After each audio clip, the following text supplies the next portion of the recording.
Pensionerlar, iltimos, bugungi gapimni juda diqqat bilan eshiting. Sizga shunchaki ariza, oddiy rozilik, formal qog'oz deb ko'rsatishayotgan hujjat ertaga pensiyangiz kamayishiga, imtiyim darimagan, imtiyozingiz yo'qolishiga yoki pulingizni qaytarib berishga majbur bo'lishingizga olib kelishi mumkin. Men bu mavzuni bekorga ko'tarmayapman. Chunki oxirgi paytlarda ko'p pensionerlar qog'ozning mazmunini oxirigacha tushunmasdan imzo qo'yib, keyin idorama-idora yugurib yurishmoqda. Bu ma'lumot har bir pensionerga, pensionerning farzandlariga, o'quvchisini yo'qotgan oilalarga, nogironlik pensiyasi oluvchilarga, ishlayotgan pensionerlarga va hatto hali pensiyaga chiqmagan odamlarga ham tegishli. Hozirning o'zida kanalga obuna bo'ling. Videoga like bosing. Chunki men bugun qaysi qog'ozlarga imzo qo'ymaslik kerakligini, qaysi holatda ehtiyot bo'lish kerakligini va sizdan imzo so'rashsa nima deyish kerak oddiy tilda tushuntirib beraman. Avvallari ko'p ishlar og'zaki kelishuv bilan, oddiy ariza bilan yoki mahalla, tashkilot, bank, pensiya bo'limi orqali hal bo'lgandek tuyulardi. Pensioner odam idoraga borardi, xodim mana shu yerga imzo qo'ying bo'ldi derdi. Odam ham ishonib imzo qo'yardi. Chunki ko'pchilik davlat idorasida yoki bankda berilgan qog'oz albatta to'g'ri bo'ladi deb o'ylaydi. Lekin hozir vaziyat o'zgargan. Hamma narsa elektron tizimga ulanmoqda. Ma'lumotlar soliq, bank, kadastr, FHDYO, bandlik, pensiya jamg'armasi, mahalla va boshqa bazalar orqali tekshirilmoqda. Siz bugun imzo qo'ygan bitta ariza ertaga elektron bazada fuqaro o'z rozilik bildirgan. Fuqaro ma'lumotni tasdiqlagan. Fuqaro ushbu to'lovdan voz kechgan. Fuqaro ortiqcha pul olganini tan olgan degan hujjatga aylanib qolishi mumkin. Eng xavfli joyi shundaki, ayrim qog'ozlarda oddiy so'zlar ishlatiladi. Lekin ularning huquqiy oqibati og'ir bo'ladi. Masalan, men ushbu ma'lumotlar to'g'riligini tasdiqlayman degan jumla oddiy ko'rinadi. Ammo agar qog'ozda daromadingiz, yashash joyingiz, oilaviy holatingiz, ish joyingiz yoki parvarish holatingiz noto'g'ri yozilgan bo'lsa, keyin mas'uliyat sizga yuklanishi mumkin. Men tushunmadim. Xodim shoshirdi. Ko'zoynagim uyda edi. O'qimay imzo qo'ydim degan gaplar keyin hamma joyda ham yordam bermaydi. Shuning uchun men pensionerlarga doim bitta qo'ydan aytaman.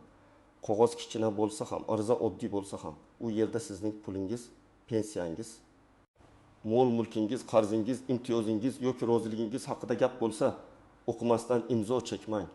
Endi qaysi hujjatlar eng xavfli ekanini batafsil tushuntiraman.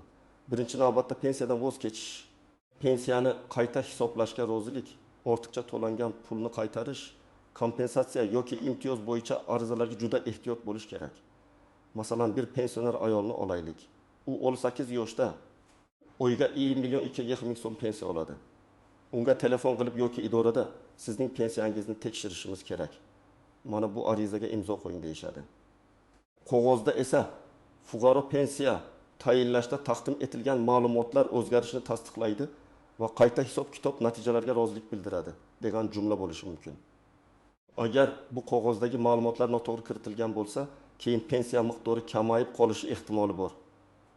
Masalan, avval 20.200 ming so'm olgan odam keyingi oy 9.7 ming so'm olishi mumkin. Farqi 2.7 ming so'm. Bir yilga hisoblasak, bu 3.200 ming so'm degani. Pensioner uchun bu juda katta pul. Ikkinchi xavfli hujjat bu ortiqcha to'lovni tan olish haqidagi qog'oz. Ayrim holatlarda idora sizga falon oyda ortiqcha pensiya to'langan. Mana bu yerga imzo qo'ying. Keyin asta-sekin ushlab qolinadi deyishi mumkin. Men bu yerda shuni aniq aytaman. Agar haqiqatan ham ortiqcha to'lov bo'lgan bo'lsa, uning hisob-kitobi sababi qaysi oylar uchunligi, kimning xatosi bilan yuzaga kelgani, qancha summa ekanligi yozma ravishda ko'rsatilishi kerak. Sizga faqat tizim shunday chiqardi deyishsa, bu yetarli tushuntirish emas. Misol uchun, pensioner 6 oy davomida har oy 200 ming so'mdan ortiqcha olgan deb hisoblashdi. Jami 20.200 ming so'm. Agar pensioner tan olaman va qaytarishga roziman deb imzo qo'ysa, keyin har oy pensiyasidan ushlab qolishlari mumkin. Lekin aslida xato idoraning o'zida bo'lgan bo'lsa, hujjatlar noto'g'ri tekshirilgan bo'lsa yoki pensioner hech qanday yolg'on ma'lumot bermagan bo'lsa, masala boshqacha ko'rilishi kerak. Shuning uchun men qarzdorlikni tan olaman degan jumla bor qog'ozga shoshilib imzo qo'ymaslik kerak. Uchinchi xavfli hujjat bank kreditlari, kafillik va plastik karta bilan bog'liq roziliklar. Ko'p pensionerlar bolamga yordam beray, nabiramga telefon olib beray. Qo'shnim bir oyda yopadi deb kafillikka imzo qo'yib yuboradi. Kafillik oddiy yordam emas. Kafil bo'lsangiz qarz olgan odam to'lamasa, bank pulni sizdan talab qilishi mumkin. Agar pensiyangiz bank kartasiga tushsa, qarzdorlik bo'yicha ushlab qolish, sud qarori yoki ijro hujjatlari orqali muammo chiqishi mumkin. Oddiy misol, qo'shningiz 20 million so'm kredit oladi. Siz kafil bo'lasiz. U 3 oy to'laydi, keyin to'lamay qo'yadi. Bank avval unga murojaat qiladi, keyin sizga siz men pulni olmadim-ku deysiz. Lekin kafillik shartnomasida imzongiz turgan bo'lsa, pulni olmagansiz. Lekin javobgarlikni olgansiz deyishadi. Pensioner odam uchun 20 million so'm qarz juda og'ir yuk. Shuning uchun men ochiq aytaman. Pensiya bilan kun ko'rayotgan odam begona yoki hatto yaqin qarindoshiga ham o'ylamasdan kafil bo'lmasin. 4-xavfli qog'oz bu uy-joy, meros, hadya, ishonchnoma bilan bog'liq hujjatlar. Pensionerlarning eng katta boyligi ko'pincha uy yoki yer uchastkasi bo'ladi. Ayrim hollarda farzandlar, qarindoshlar yoki boshqa odamlar ota-ona bu faqat rasmiyatchilik. Uy baribir sizniki bo'lib qoladi. Notariusda bir qog'ozga imzo qo'yamiz, tamom deyishadi. Lekin hadya shartnomasi, oldi sotdi shartnomasi, umumiy ishonchnoma yoki mulkdan voz kechish hujjati imzolangach, oqibatni qaytarish qiyin bo'lishi mumkin. Masalan, pensioner ota o'z uyini o'g'liga hadya qiladi. O'g'li siz umr bo'yi shu uyda yashaysiz deydi.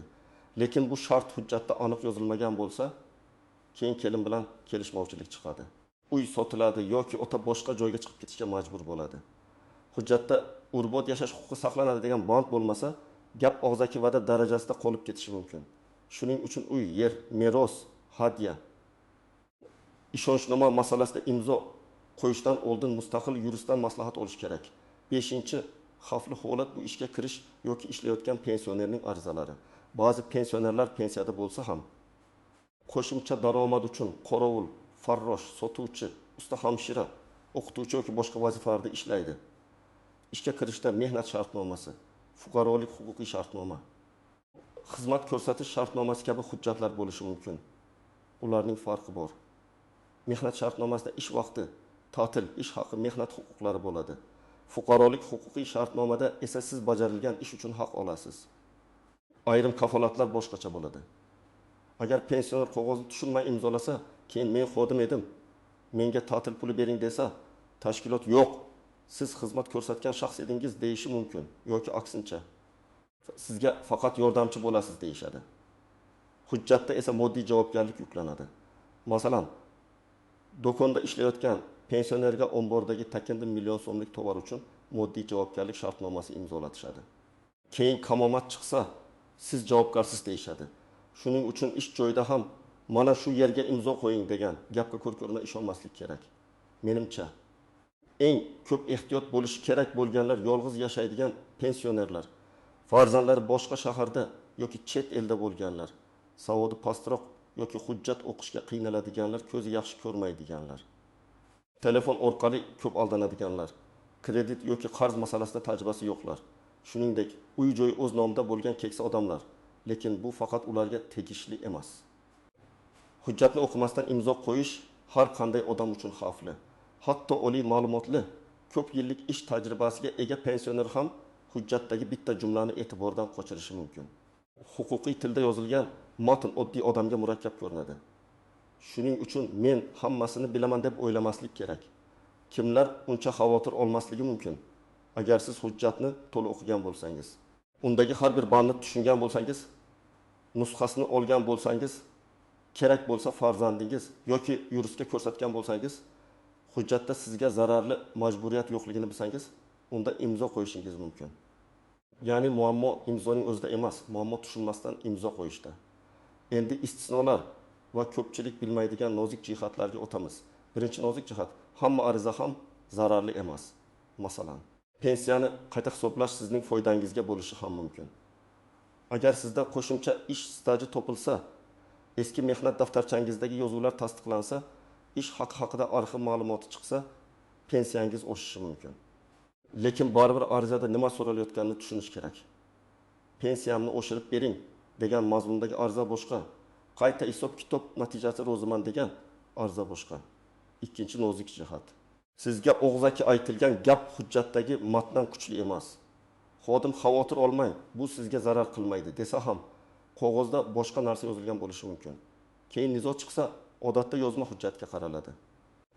Shuning uchun men pensionerlarga shunday maslahat beraman. Kim nima desa ham qog'ozdagi matnni o'qing. Agar tushunmasangiz, men bu bandni tushunmadim, tushuntirib bering deb so'rang. Tushuntirishdan bosh tortishsa, imzo qo'ymang. 3-nozik jihat. Bo'sh joylari bor hujjatga aslo imzo qo'ymang. Masalan, summa yozilmagan, sanab qo'yilmagan, qarz miqdori bo'sh, shartnoma muddati bo'sh, mulk manzili bo'sh, ilova deb yozilgan. Lekin ilova ko'rsatilmagan qog'ozlar xavfli. Siz bugun bo'sh joy bilan imzo qo'yasiz. Ertaga u yerga boshqa summa, boshqa sana yoki boshqa shart kiritilishi mumkin. Albatta, hamma shunday qiladi demayman. Lekin ehtiyotkor odam bo'sh joyli qog'ozga imzo qo'ymaydi. 4-nozik jihat, nusxasi keyin beriladi degan gapga ishonmang. Siz imzo qo'ygan har qanday muhim hujjatning nusxasi sizda bo'lishi kerak. Bank shartnomasi bo'lsa, nusxa oling. Notarius hujjati bo'lsa, nusxa oling. Pensiya bo'limiga ariza topshirsangiz, kirim raqami yoki qabul qilinganini tasdiqlovchi belgi bo'lsin. Tashkilotga ariza bersangiz, ikkinchi nusxangizga qabul qilingan sana va imzo qo'ydiring. Chunki keyin men bunday ariza bermaganman yoki men boshqa mazmunda ariza berganman deyish qiyin bo'lib qoladi. 5-nozik jihat. Telefon orqali kelgan tasdiqlash kodini ayting degan so'rov ham hujjatga imzo qo'yish bilan bir xil xavf tug'dirishi mumkin. Hozir elektron imzo, SMS kod, bank ilovalari shaxsiy kabinetlar orqali ko'p amallar bajariladi. Agar siz kimgadir SMS kodini aytsangiz, u sizning nomingizdan kredit rasmiylashtirishi, pul o'tkazishi, xizmatga rozilik bildirishi yoki shaxsiy ma'lumotlaringizga kirishi mumkin. Shuning uchun men qat'iy aytaman. Hech kimga SMS kod aytmang. O'zini bank xodimi, pensiya xodimi, mahalla vakili, soliq xodimi deb tanishtirsa ham aytmang. Haqiqiy xodim sizdan maxfiy kod so'ramaydi. 6-nozik jihat. Qarindoshlar bilan bo'ladigan hujjatlar ham xavfsiz degani emas. Ko'p mojarolar aynan yaqinlar orasida chiqadi. Ota-onaning uyi, pensiya kartasi, parvarish puli, meros, hadya, qarz, kredit, kafillik masalalari oilada og'ir kelishmovchiliklarga sabab bo'ladi. Men odamlarni bir-biriga ishonmaslikka chaqirmayman. Men faqat shuni aytyapman, ishonch bo'lsa ham hujjat aniq bo'lsin. Og'zaki kelishuv o'rniga yozma shart bo'lsin. Pensionerning yashash huquqi, puldan foydalanish tartibi, qarzning qaytarilish muddati, kim nimaga javobgar ekani hujjatda ko'rsatilgan bo'lsin. 7-nozik jihat. Davlat yordam puli chiqadi. Kompensatsiya olasiz, navbatga qo'yganmiz. Sanatoriyaga yo'llanma beramiz deb sizdan pasport nusxasi, karta raqami, ariza, ishonchnoma yoki boshqa hujjatlar so'rashsa, manbani tekshiring. Rasmiy idoraga boring.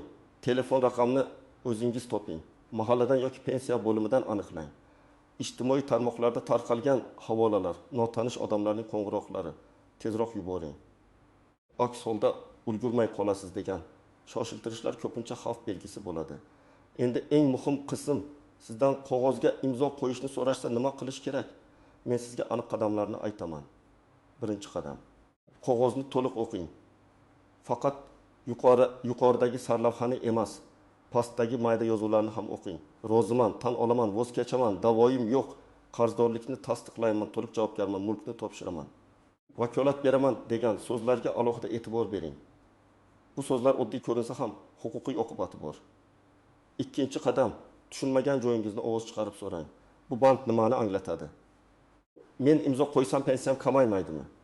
Bu qarzni tan olish hisoblanmaydimi? Bu hujjat bilan men uyimdan voz kechmayapmanmi? Bu ishonchnoma orqali siz nima qila olasiz deb so'rang. Savol berish uyat emas. Aksincha, savol bermaslik keyin qimmatga tushadi. 3-qadam, hujjat nusxasini talab qiling. Agar sizga nusxa bermaymiz deyishsa, bu juda yomon belgi. Muhim hujjatning sizda nusxasi bo'lishi shart. Agar ariza topshirayotgan bo'lsangiz, 2 nusxada yozing. Birini idoraga bering, ikkinchisiga qabul qilingan sana, mas'ul xodim imzosi yoki kirim raqamini qo'ydiring. 4-qadam, shoshmang. Sizga hozir imzo qo'ymasangiz kech bo'ladi. Bugun oxirgi kun. Navbat kutyapti. Hamma imzo qo'ydi deyishlari mumkin. Muhim hujjatda shoshilish eng katta xato. Agar masala pensiya, uy, kredit, qarz, imtiyoz yoki ortiqcha to'lov haqida bo'lsa, hujjatni uyga olib borib farzandingizga, ishonchli odamga yoki yuristga ko'rsating. Agar hujjatni uyga berishmasa, hech bo'lmasa suratga olib maslahat oling. 5-qadam, Blank hujjatga imzo qo'ymang. Bo'sh joylarni chizib qo'yish yoki to'ldirish kerak sana bo'lmasa. Sanani yozing. Summa bo'lmasa, summa yozilmaguncha imzo qo'ymang. Ilova bo'lsa ilova bilan tanishing. Siz imzo qo'ygan hujjatda keyin nimadir o'zgartirilmasligi uchun har bir sahifani tekshiring 6-qadam. Pensiya bo'yicha muammo bo'lsa, rasmiy tartibda yozma murojaat qiling. Pensiya miqdori kamaygan bo'lsa, avvalo pensiya bo'limiga boring va yozma ravishda hisob-kitobni so'rang. Arizada menga tayinlangan pensiya miqdori. Qayta hisoblash sabablari, qaysi hujjatlar asosida o'zgarish bo'lgani va oylar kesimida hisob-kitobni yozma ravishda taqdim etishingizni so'rayman deb yozish mumkin. Og'zaki tushuntirish bilan cheklanib qolmang. 7-qadam. Ortiqcha to'lov talab qilinsa, asoslovchi hujjatlarni so'rang. Qaysi davr uchun, qancha miqdorda, nima sababdan, kimning xatosi bilan, menga bu haqida avval xabar berilganmi degan savollarni yozma bering. Agar siz yolg'on ma'lumot bergan bo'lsangiz, hujjatlarni yashirmagan bo'lsangiz, xato idora yoki tizim sababli yuzaga kelgan bo'lsa, bu masalani alohida o'rganish kerak. 8-qadam. Bank va kredit bo'yicha hech qachon tushunmasdan rozilik bermang. Kafillik, garov, kredit, mikroqarz, muddatli to'lov, karta orqali qarz, onlayn kredit hujjatlarida yillik foiz, jarima kechiktirish, umumiy qaytariladigan summa. Kafillik javobgarligi, sug'urta to'lov bor yo'qligini tekshiring. Masalan, 5 million so'm qarz olinyapti deb o'ylaysiz. Lekin foiz, sug'urta komissiya bilan qaytariladigan summa 7 millionga chiqishi mumkin. Pensioni uchun 2 million so'm farq ham katta. 9-qadam. Notariusga borganingizda hujjatni o'qib berishni talab qiling. Notarius hujjat mazmunini tushuntirishi kerak. Siz mening yashash huquqim saqlanadimi? Bu hadyami yoki oldi sotdimi? Bu ishonchnoma bilan uy sotilishi mumkinmi? Men kim bu hujjatni bekor qila olamanmi deb so'rashingiz kerak. Agar javoblar sizni qoniqtirmas, imzo qo'ymang. 10-qadam. Pensiya kartangizni hech kimga bermang. Hatto yaqinlaringizga ham karta va PIN kodni berish xavfli.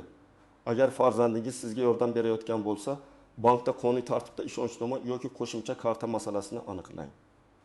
Lekin kartani to'liq topshirib qo'yish, SMS kodni aytish, mobil ilovani boshqa odam telefoniga o'rnatib berish xavf tug'diradi.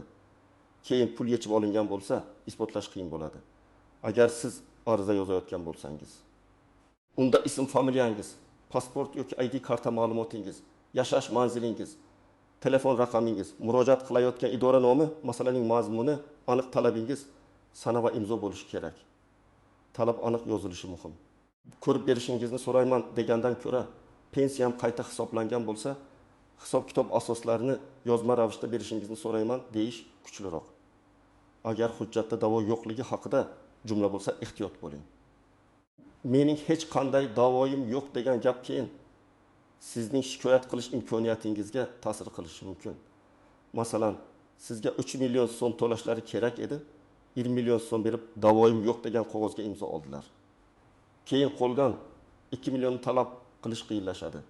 Shuning uchun pul, kompensatsiya, ish haqi, zarar, qarz, pensiya farqi bo'yicha bunday jumlalarni alohida tekshirish kerak. Agar siz imzo qo'yib bo'lgan bo'lsangiz va endi shubhalanayotgan bo'lsangiz, vaqtni yo'qotmang. Hujjat nusxasini toping. Qaysi idorada, qaysi sanada, kim ishtirokida imzolanganini yozib oling. Agar bank bo'lsa, shartnoma nusxasini oling. Agar notarius bo'lsa, notarial hujjat nusxasini so'rang. Agar pensiya bo'limi bo'lsa, murojaat qilib arizangiz nusxasi va unga berilgan javobni talab qiling. Keyin tuman adliya bo'limi, bepul yuridik maslahat, advokat yoki tegishli yuqori tashkilotga murojaat qilish mumkin. Men yana bir narsani alohida aytaman. Hujjatdagi imzo sizniki bo'lmasa yoki sizni aldab imzo qo'ydirishgan bo'lsa, bu boshqa masala. Bunday holatda kechiktirmasdan yozma shikoyat qilish, dalillarni yig'ish, guvohlar bo'lsa, ularning ma'lumotini yozib qo'yish, telefon yozishmalari, SMSlar, suratlar, bank harakatlari, hujjat nusxalarini saqlash kerak. Vaqt o'tgan sari isbotlash qiyinlashadi. Bugungi gapimning asosiy mazmuni shunday. Pensionerlar, sizning imzoingiz oddiy chiziq emas. U pulingizga, uyingizga, pensiyangizga, qarzingizga, imtiyozingizga va huquqingizga ta'sir qiladigan yuridik tasdiqdir. Shuning uchun oddiy qog'oz, formal ariza, hamma imzo qo'yapti. Keyin tushuntiramiz degan gaplarga ishonib, o'qimasdan imzo chekmang. Ayniqsa pensiyani qayta hisoblash, ortiqcha to'lovni tan olish, qarz yoki kafillik, uy-joy hadyasi, ishonchnoma, da'vodan voz kechish, bank roziligi, SMS kod va plastik karta masalalarida ikki hissa ehtiyot bo'ling. Har bir hujjatni o'qing, tushunmagan joyingizni so'rang, nusxasini oling, shoshilmang, kerak bo'lsa mutaxassisga ko'rsating. Agar siz yoki yaqinlaringiz shunday holatga duch kelgan bo'lsa, izohlarda yozing. Sizdan qanday qog'ozga imzo so'rashgan, qayerda muammo bo'lgan, pensiya, bank, uy-joy yoki boshqa masalami? Bu boshqa pensionerlarga ham saboq bo'ladi. Videoga like bosing, kanalga obuna bo'ling va bu videoni ota-onangizga, bu bobolaringizga, pensioner tanishlaringizga yuboring. Chunki ba'zan bitta ogohlantirish insonni katta zarar, qarz va sudma-sud yurishdan saqlab qoladi.